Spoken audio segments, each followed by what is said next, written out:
Hey guys, welcome to another vlog. তো আজকে কিন্তু আমি রয়েছি অফিসে আর আজকে তোমাদের সাথে শেয়ার করব আমাদের অফিসে আজকে জাস্ট একটা ছোটোখাটো অনুষ্ঠানের অ্যারেঞ্জ করা হয়েছে। কোনো পারপাস নেই, সবার ইচ্ছে হয়েছে কি ইলিশ মাছ খাবে, তো সেই পারপাসই ইলিশ মাছের আয়োজন হয়েছে। মানে আমরা লাঞ্চে আজকে সবাই একসাথে ওটাই খাবো। তো ক্যাটারিংয়ে অর্ডার দেওয়া হয়েছে, এরপর খাবার আসলে তোমাদেরকে শেয়ার করব। তো যেটা তোমাদেরকে বললাম, খাবার আসার কিন্তু অপেক্ষায় শুধু ছিল। দেখতেই পাচ্ছ এখানে টেবিল অ্যারেঞ্জ করা হচ্ছে, কাজপত্র কিন্তু গুটিয়ে দিয়েছে, থালা নিয়ে অলরেডি চলে এসছে, থালা নিয়ে পুরো রেডি টু ইট, একদম যাকে বলা হয় লাঞ্চ টাইম হলে যেটা হয় আর কি। প্রচণ্ড খিদে পেয়ে গেছে সবার এদের, আর থালাপালা নিয়ে এ তো হাত ধুতে যাচ্ছে, একজন মুখ ঢেকে নিয়েছে কেন কি যাতে ওকে ক্যামেরায় দেখা না যায়। ও ভালো করে হাত ধুয়ে নিচ্ছে, আমি ওকে বলছি ভালো করে হাতটা ধোয়াচ্ছি যে দেখা, তো ভালো করে কষলে হাত ধুচ্ছে, মানে রীতিমতো তোড়জোড় চলছে একটা আর কি খাওয়া দাওয়ার জন্য। এখানে খাবার দাবার এসে গেছে, ভাত, ঘ্যাট একটা ইলিশ মাছের মাথা দিয়ে, ইলিশ মাছ যেটা আজকের মেন, আর ডাল, চাটনি হয়েছিল, পাঁপড় ভাজা, আর একটা ছিল ঝুরি আলু ভাজা। যাই হোক, সব খাবার দাবার মোটামুটি ঠিকঠাকই। এখানে কিন্তু ক্যাটারিং সার্ভিস করা হয়েছিল, এই দাদাকে অর্ডার করে দেওয়া হয়েছিল এবং এই দাদা বানিয়ে এনেছিল। এর আগেও আমাদের অফিসে যা খাওয়া দাওয়া হয়েছে মোটামুটি এই দাদা করেছে, তাই জন্য আমরা ওনার সাথে পরিচিত, আর ওনার খাবার কোয়ালিটি সব কিছুই আমরা মোটামুটি জানি। তো যাই হোক, সবাই চেয়ার ফেয়ার রেডি করে কিন্তু একদম বসে পড়েছে, এ থালা তুলে পুরো যাচ্ছে, মানে কিচ্ছু আর বাকি নেই, আগে থেকেই সবাই রেডি ছিল, শুধু খাবারটা আসার অপেক্ষায় ছিল। তার মধ্যে ইলিশ মাছ বলে কথা, মাছের রাজা বলা হয় যাকে।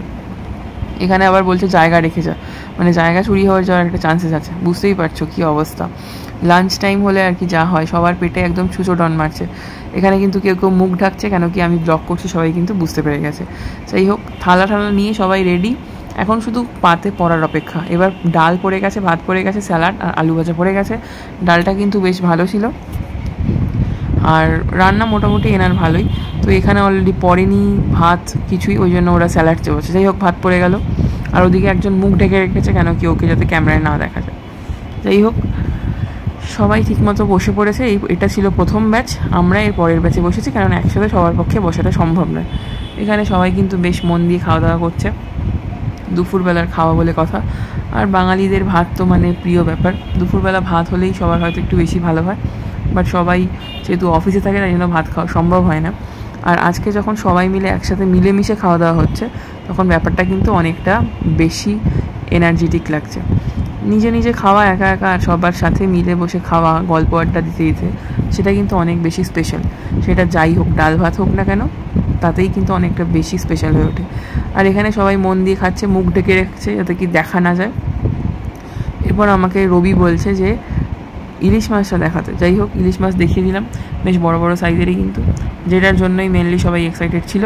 আর এখানেও দাদা কিন্তু ইলিশ মাছ বেড়ে সবাইকে দিচ্ছে, আর আমাদের স্যাররা নিয়ে গিয়ে টেবিলে পৌঁছে দিচ্ছে। তো সবাই যে যার মতো করে চেষ্টা করছে যাতে সবার খাওয়া দাওয়াতে কোনো অসুবিধা না হয়।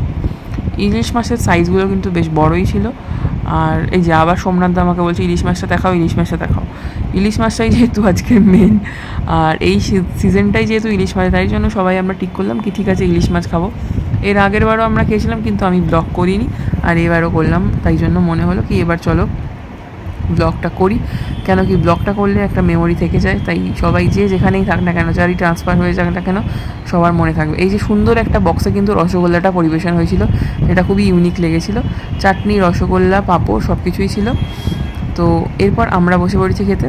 এবার আমারটার সময় তো আর ব্যাক ক্যামেরা করেই দেখাতে হচ্ছে আমাকে, আর ওদিক থেকেও স্যার আমাকে বলছে এইবার কিন্তু তোকে ভিডিও করতেই হবে, সবার বেলায় ভিডিও করছিস, এখন আমরা বসেছি ভিডিও করতেই হবে। যাই হোক, আমাদেরও পাতে কিন্তু খাবার দাবার পড়ে যাচ্ছে, আর আমরাও কিন্তু রেডি টু ইট, কারণ কি আমাদের একটু খেতে দেরি হয়ে গেছিলো, ওই ব্যাচটা ওঠার অপেক্ষায় আমরা ছিলাম। তো আমাদের পাতে ভাত পড়ে গেছে, আর ডাল, তরকারি, মাছ সব কিছু একসাথে বেড়ে দিয়েছে। এইভাবে আমাদের দিনটা কেটে গেল।